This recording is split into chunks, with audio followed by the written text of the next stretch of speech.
Hi everybody, thanks for joining me again as I continue to examine and critique Norm Geisler and Frank Turek's I Don't Have Enough Faith to Be an Atheist from my atheist perspective. In this video I'm going to cover Chapter 1, Can We Handle the Truth?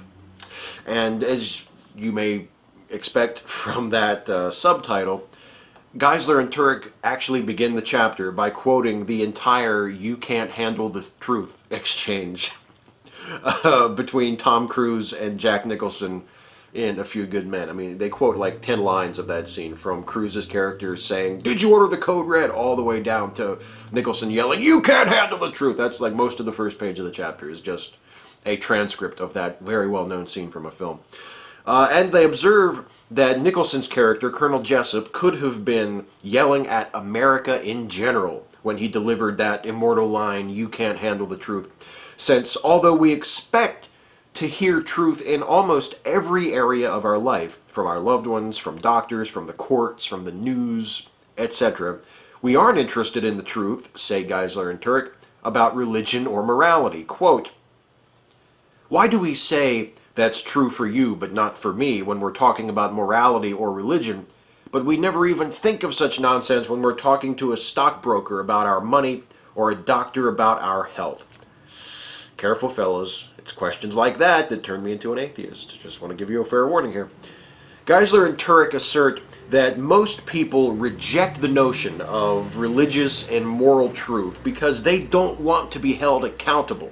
They paraphrase Augustine, saying that we love the truth when it enlightens us, and we hate it when it convicts us. And they propose 4 questions to resolve concerning religious and moral truth. And those 4 questions are: what is truth? It's a really good Johnny Cash song. Can truth be known? Can truths about God be known? And so what? Who cares about truth? So let's start with that first question. What is truth is the next section of the chapter, the truth about truth. Well, Geisler and Turek begin the section by referencing the New Testament, and specifically the portion of the New Testament where that line, "what is truth," comes from, when Pilate is questioning Jesus and he asks Jesus, "What is truth?"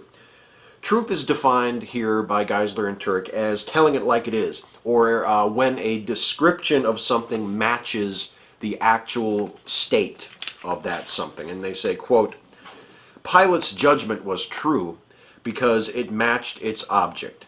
It described an accurate state of affairs. Jesus really was innocent." Yes, according to the account written decades after the fact by people who worshipped him as a god, Jesus was innocent. Quote, "Contrary to what is being taught in many public schools, truth is not relative but absolute. If something is true, it is true for all people, at all times, in all places." Now there's some more of that anti-education attitude that we saw in the previous video on this book. In the introduction we read of Turek's dim view of the university, how he called it the pluriversity, and how they're not even interested in teaching you what's true. And now we see more of that attitude applied to another favorite target of evangelicals, which is public education. Now I attended public school, and I was never taught that truth is relative. In fact, I don't remember ever being taught anything about the nature of truth. That's a little deep for public school. It's a little deep for high school, period. Now, I don't expect that my own personal experience should stand for everyone, but it certainly contradicts the impression Geisler and Turek are given here, as I imagine does the experience of lots of people. Geisler and Turek share some truths about truth now. Here are some truths about truth. Truth is discovered, not invented. Truth is transcultural. Truth is unchanging. Truth is not affected by belief, by which they mean no amount of belief can turn a false thing true, no amount of belief can turn a true thing false, that sort of thing. Truth is not affected by the attitude of the person professing it, and all truths are absolute truths. Now, some of those things I agree with. For instance, the truth not being affected by belief, I agree with that. But for the most part, this concept of truth that they are portraying with these truths about truth strikes me as a bit narrow, particularly the notion that all truths are absolute truth. Because doesn't that depend on the subject of the truth claim? For example, 2 plus 2 equals 4 is true, and that will always be true forever by definition. But what about truths that describe changing circumstances? For instance, 65 million years ago, it would have been true to say that dinosaurs are the dominant group of animals on Earth. Today, that is not true. That truth has changed. But maybe that's an unfair comparison. I can hear some of you saying that already. Maybe that's not what they're talking about. Geisler and Turek aren't arguing that a description of one moment in time has to hold for all other moments in time in order to be true. Fair enough. They seem to be talking more about moral truth in this context. So let's take a widely accepted moral truth and examine it. Let's take the moral truth that it is wrong to steal. I think that most people would accept that as a moral principle. That's something you would teach children, that it is wrong to steal, and that will serve us well in most circumstances. But is this an absolute truth? Is it true for everyone in every circumstance? Is it wrong, for example, for a starving person to steal food so they can survive? And if you say that it is that starving person who steals food to survive the same as someone who steals not out of desperation but out of greed? Is the person who steals food so they can live just as morally culpable as a bank robber or a car thief? Because see, I think even most people who would draw that black line and say without emotion, yes, even in desperate circumstances, stealing is always wrong, would still make a distinction between the thief who steals to survive and the thief who steals out of greed or some other less urgent motivation. And that tells me that even the simplest, most obvious moral judgments can be made difficult by certain circumstances. Not all truths are absolute, and certainly not all moral truths. The roadrunner tactic is the next section of this chapter. The roadrunner tactic is what Geisler and Turek call the identification and refutation of self-defeating or incoherent statements. And Geisler and Turek declare the roadrunner tactic to be the most valuable thing they have learned in all their years of education, which may be the most anti-educational thing they say in the entire book. I'm going to guess that that's it. After all the years of their education, both of these guys have gone through postgraduate studies. They've been through years and years and years of formal education. And this, what I'm about to tell you right now, what they share in a few lines of their book, is the most important, most valuable thing that they've ever learned. So let's just see how important this is. Okay, let's just go by example. The roadrunner tactic. The statement, "there is no such thing as truth," can be refuted by pointing out that the statement itself is a truth claim. Or the statement, "there are no absolutes," can be refuted by pointing out that the claim that there are no absolutes is itself an absolute claim. So that's how it works. And Geisler and Turek call this the roadrunner tactic because it reminds them of the classic bit during the Wile E. Coyote cartoons when the coyote would be chasing the roadrunner and the roadrunner would trick him and he would run off a cliff and he would slow down and be sort of suspended in midair for a moment until he looked down and realized he wasn't standing on anything, and then he would plummet to the ground. Quote, "Well, that's exactly what the roadrunner tactic can do to the relativists and postmodernists of our day. It helps them realize that their arguments cannot sustain their own weight. Consequently, they crash to the ground in a heap. This makes you look like a super genius." Next section is titled "The Roadrunner Goes to College." So Turek and Geisler spend another page of their book punching their university straw man, declaring that many of our university professors, quote unquote, teach students that there is no truth or that all truth is relative. Again, they speak only in the sorts of generalities and weasel words that would get this book flagged if it were a Wikipedia article. And again, their portrayal of college runs completely contrary to my own experience.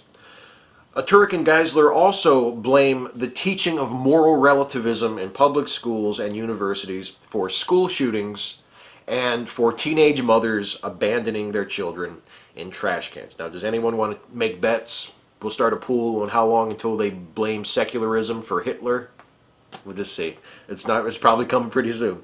Before we move on, here's what's wrong with the roadrunner tactic, because it doesn't make you look like a super genius.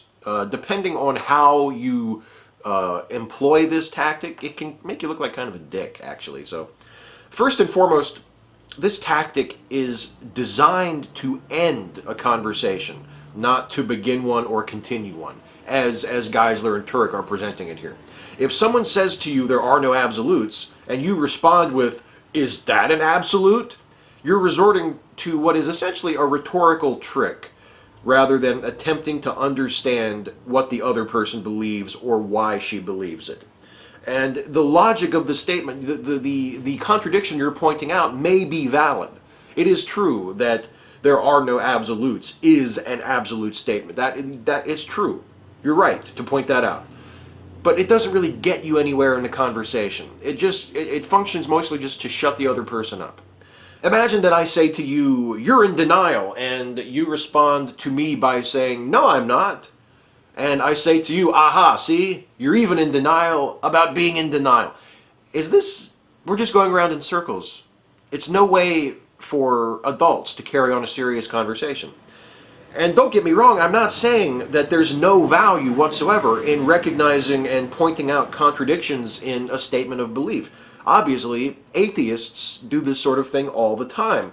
One of the most common examples of this is when the question comes up of where God came from. Because religious folks, creationists, apologists, etc., often argue that everything had to come from somewhere. And then the obvious question is, well, then where did God come from? If the universe came from God, where did God come from? But when you point out a contradiction like that, you can't just drop it on the table like a dead fish. You have to use it as a pivot point and not as an end point. If all you want to do is stump the other person and you don't want to actually have a serious conversation where you try to understand where the other person is coming from and share where you're coming from with the other person, then I have to question your motive for engaging that other person at all. Next section, can truth be known? Knock, knock. And the truth is that in most cases, when a religious person employs the roadrunner tactic in the way that Geisler and Turek are describing here as an implement to stop the other person dead in their tracks, to stifle the other person, I really don't have to question their motive in doing that, because I'm pretty sure I know what it is. The motive of a Christian who starts a conversation with a non-Christian about the nature of truth, whether they resort to the roadrunner tactic or not, is usually the same as Geisler and Turek's motive in addressing this book, at least in part, to skeptics and atheists, and that is to convert the other person to your religion, specifically in this case, to Christianity. They aren't interested in understanding where the other person is coming from. They want to shut the other person down so they can begin their sales pitch. And it's a pitch that we get a really good look at in this next section, which consists mostly of Geisler's recollection of his conversion of an atheist named Don when he was participating in the evangelical push created by the late, not-so-great D. James Kennedy called Evangelical Explosion. So as Geisler tells it, he knocks on the door. Don answers the door, and he began by asking Don what he would say if he died and he stood before God, and God asked him, "Why should I let you into my heaven?" Well, Don kind of hems and haws, and eventually he identifies himself as an atheist, although he admitted that he wasn't absolutely certain that there was no God. And this, Geisler informed him, meant that Don was actually an agnostic, not an atheist. And then Don further clarified that he was an ordinary agnostic, which meant that he didn't know for sure whether there was a God or not, and not an ornery agnostic, which was one who held that the existence of God was unknowable. And these are Geisler's terms, by the way. Don then shares that he's an agnostic, which he apparently just found out that he was, because he's never been shown any evidence for God. So Geisler then hands Don a book by Frank Morrison, and a few weeks later, presto, Don has given his life to Christ. He's a born-again Christian, and today he's a deacon at a Baptist church in St. Louis. See proselytizers in training, it's just that easy. So, leaving Geisler's really manipulative mangling of the words atheist and agnostic aside, let me share with you how I would have handled the situation if I had been in Don's place. Because the pitch that Geisler lays on Don in his little anecdote here is pretty much the same as the one used by most evangelists, including Ray Comfort, who always has the same shtick. He tricks people into admitting that they're sinners, and then he asks them why God should let them into heaven if they've already admitted on their own admission that they're liars and thieves and blah, blah, blah, blah, blah. Okay, so I have found that the most interesting response to that question, why should God let you into heaven, is to say to the evangelist that I don't want to go to heaven. And the usefulness of that question when an evangelist asks you, it depends completely on the assumption that you as the person being asked want to go to heaven given the choice. You're supposed to say, well, I should get into heaven because, and you give a reason, because I'm a good person, because I've done good things, because I've never hurt anybody, things like that, because God is forgiven. You're supposed to give a reason why you want to go to heaven. The assumption is you want to go to heaven. And the evangelist is hoping that you'll give an answer like that because that's what they need to set up the next part of the pitch. But the pitch becomes useless if you make it clear from the start that you aren't interested in the product being sold. And hopefully what that does is it knocks the evangelist off script enough that you can then begin to have an actual conversation with them about your respective beliefs at that point. Why you believe what you believe, why they believe what they believe, why you think what you believe is better or more accurate, more true, more likely to be true than what they believe. And I always prefer a conversation to standing there answering loaded questions, waiting for the other guy to get to that excruciatingly obvious foregone conclusion. That's just me. And it also happens to be the most honest response that I could give to that question. If heaven is, as most Christians describe it, I don't want to go. I'll take hell, better company, and not a God in sight. Next section, can all religions be true? And as we begin this section, let's return to that mangling of the definition of agnostic, shall we? Quote, complete agnosticism or skepticism is self-defeating. Agnostics and skeptics make the truth claim that truth claims cannot be made. They say that truth can't be known, but then claim that their view is true. You can't have it both ways. Here's my question. Who defines agnosticism and skepticism this way? Agnostics hold that the truth about the existence of God is either unknown or unknowable, not that the truth about everything is unknown or unknowable. And skeptics dispute specific truth claims, not the concept of truth itself. You can be a skeptic about one thing and not a skeptic about something else. It is the misunderstanding, the misleading definitions of these terms in this book are really beginning to trouble me, and we're only on chapter 1 of this thing. And also, in a sense, you can have it both ways, so long as you aren't an absolutist. You can say that you believe truth can't be known because you find that to be the most reasonable position, but it doesn't have to be an absolute declaration. In fact, only a fool would make such a statement. Only a fool would claim 100% certainty about anything, let alone something as debatable as the nature of truth or the existence of God. When you claim 100% truth about something, what you're basically saying is that nothing will ever change your mind. And that is something only a fool would say. You have to have at least that much of an open mind to say, okay, if something comes along and proves that I'm wrong, I will adjust.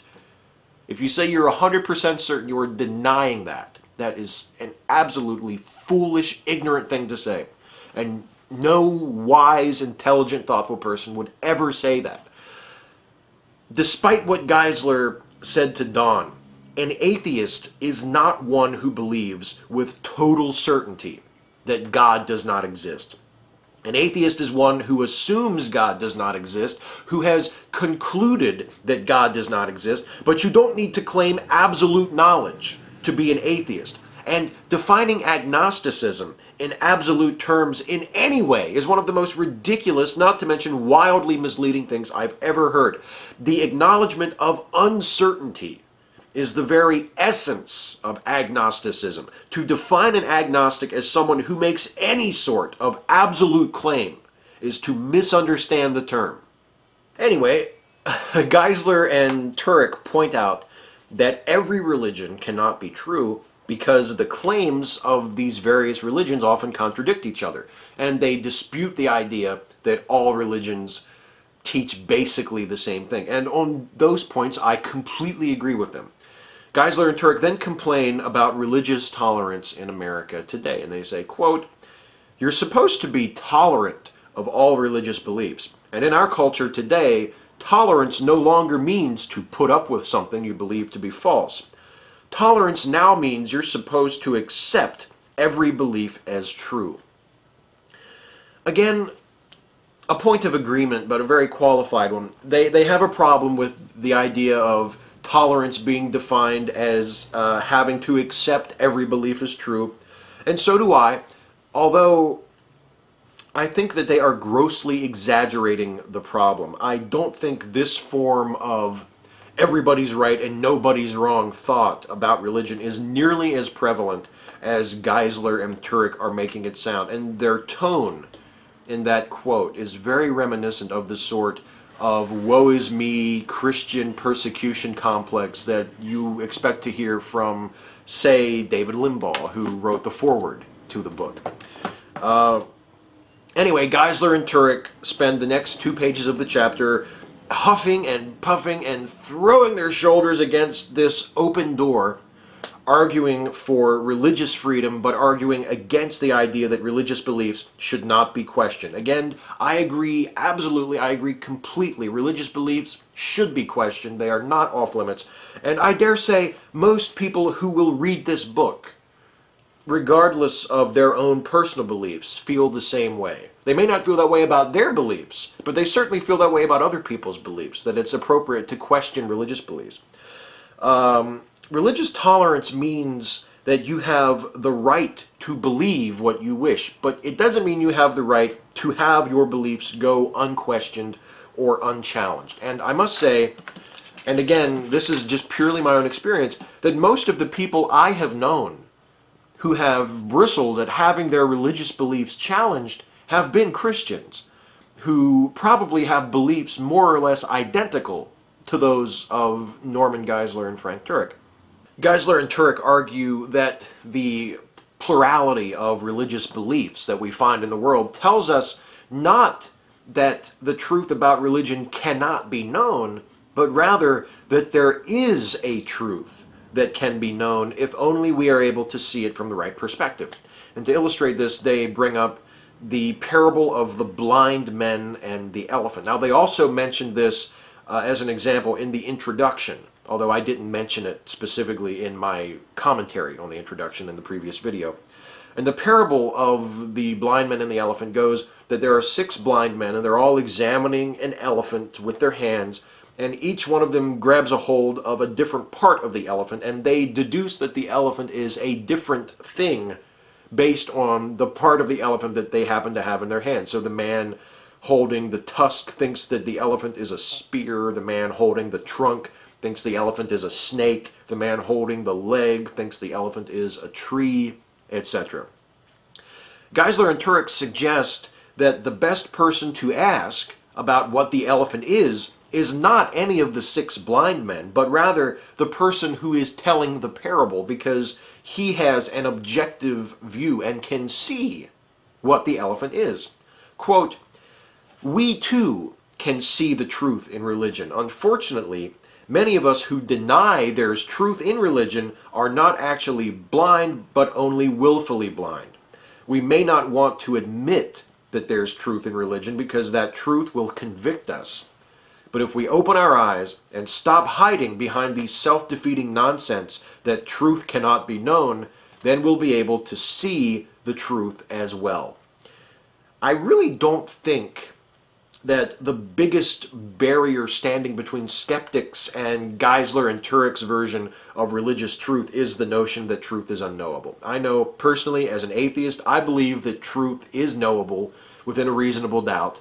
And I have never personally known anyone who thinks otherwise. I know there are people who hold that philosophy that truth is unknowable, but if you throw that reasonable doubt in there and you leave room for interpretation or room for correction, room for mistake, I think most people will admit that truth within a reasonable doubt is knowable.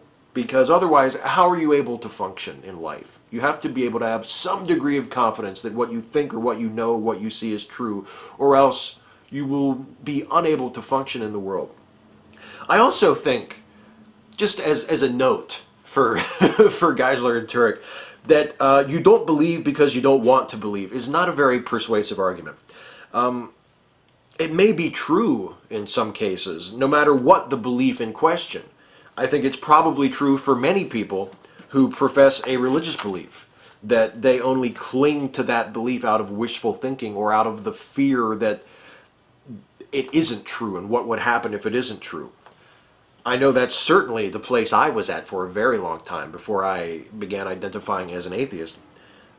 But if I were writing a book for the purpose of persuading religious believers, let's say, to let go of their faiths and accept atheism, I wouldn't bring that up in the first chapter before I had even begun to make my own case. I would not lead with, the only reason you don't believe is because you're afraid. It's not the best thing to start with. Now, Geisler and Turek declare the elephant story to be a bad parable because it fails to account for that objective perspective of the narrator. And I agree with them that it's a bad parable, but for a very different reason. I think it's a bad illustration of religious truth because there is an actual elephant in the parable. True, the 6 men are blind and they don't know that it's an elephant. They don't know what the pieces they're holding actually are, but nonetheless, they know there really is something there. They can verify that they are touching something real. I was reading over this chapter yesterday to prepare for this, and I realized this about the elephant parable. It struck me that this is what was wrong with it. And it reminded me of a comment that someone left on the first video in this series. And it was a YouTube user who goes by the handle VRYC. I'm not sure how that's pronounced.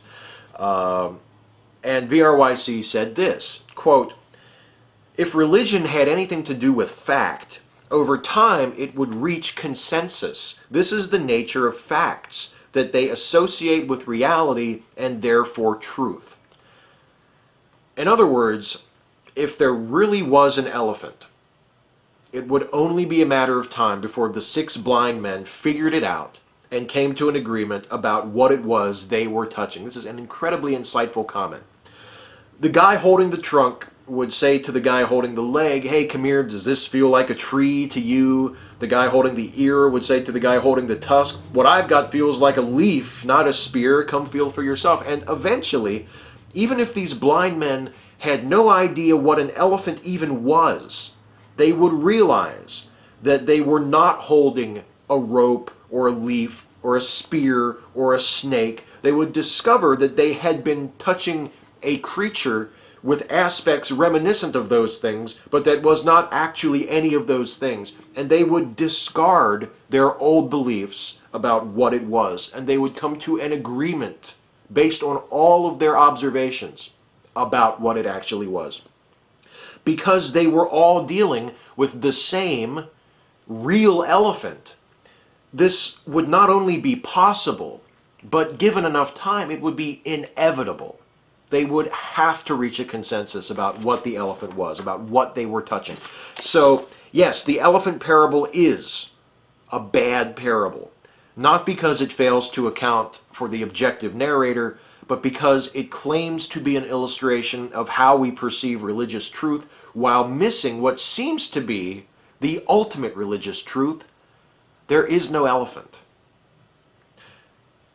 So, what is the guy who thinks he's holding a snake actually holding? I'd let go of the snake if I were him. Just saying.